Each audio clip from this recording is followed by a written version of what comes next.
Halo,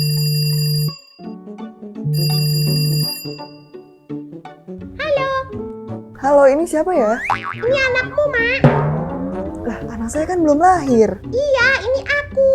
Kamu siapa, penipu? Aku masih dalam perut, tapi aku OTW keluar nih. Pokoknya tungguin aja ya, aku bentar lagi keluar. Bye-bye. Kok dimatiin? Oh iya ya. Kira-kira kapan ya bayi ini keluar? Terus gimana ya cara taunya?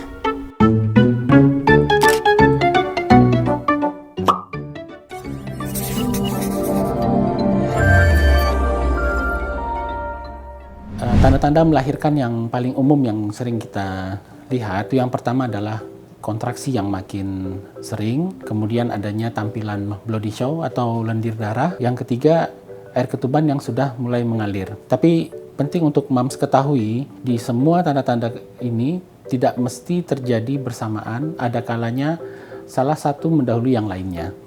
Jadi harus diperhatikan semua ini secara seksama. Kalau untuk kontraksi, pertama kontraksi yang harus diperhatikan yang mendekati persalinan itu adalah kontraksi yang berpola. Jadi dia beritmik. Dalam waktu 10 menit bisa ada 2-3 kali kontraksi. Durasi dan intervalnya makin meningkat. Bloody show atau lendir darah, biasanya tanda-tanda ini terjadi lebih awal pada kehamilan pertama, di mana mulut rahim sudah mulai melunak, terjadi pembukaan dan disertai campuran lendir di jalan lahir sehingga timbul flek kecoklatan. Atau ketiga, tanda-tanda air ketuban yang tiba-tiba mengalir. Kalau ini terjadi walaupun tanpa diiringi dengan adanya kontraksi atau tidak, mams harus segera berangkat ke rumah sakit untuk segera dilakukan pemeriksaan.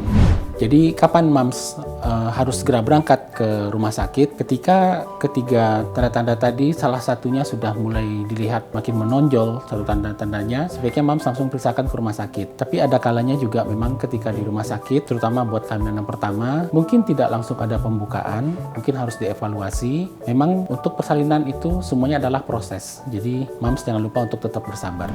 Apa saja sih fase-fase persalinan itu? Ketika mams sudah masuk masa persalinan, akan mengalami keadaan yang disebut dengan impartu. Ada 4 tingkatan. Pertama, itu adalah fase pembukaan. Dari pembukaan 2 sampai lengkap. Kemudian fase impartu kedua, yaitu di mana mams akan melakukan meneran atau mengejan untuk melahirkan bayi. Kemudian masuk ke impartu ketiga atau fase melahirkan ari-ari. Kemudian akan masuk ke selanjutnya impartu keempat, ya, di mana impartu keempat ini adalah fase recovery. Setelah ibu melahirkan bayi beserta ari-arinya keluar, akan dilakukan pengawatan buat recovery dari ibu yang habis melahirkan.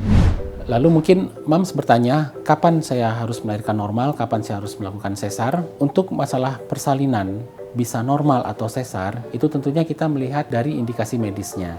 Indikasi medis itu akan melihat dari faktor ibu, seperti ukuran panggul, kemampuan ibu meneran. Ada kalanya juga melihat dari status sosial dan kebutuhan khusus dari ibunya. Kemudian faktor bayi. Faktor bayi ini kadang meliputi dari posisi bayi, kemudian ada kebutuhan-kebutuhan tertentu di bayinya, ada atau tidaknya gawat janin pada bayi ketika dalam proses persalinan. Kemudian yang ketiga, faktor lingkungan. Faktor lingkungan ini tentunya mempertimbangkan banyak hal yang seandainya mungkin jika proses persalinan itu dilanjutkan secara normal mungkin akan membahayakan ibu dan bayi. Tentunya ada kalanya kita berpikir untuk melakukan tindakan yang lebih minimal risikonya. Sekian pembahasan mengenai tanda-tanda kelahiran sudah dekat. Saya Dr. Probo Mangastomo, spesialis obstetrik ginekologi dari Rumah Sakit EMC Pekayon. Sampai jumpa di pembahasan berikutnya.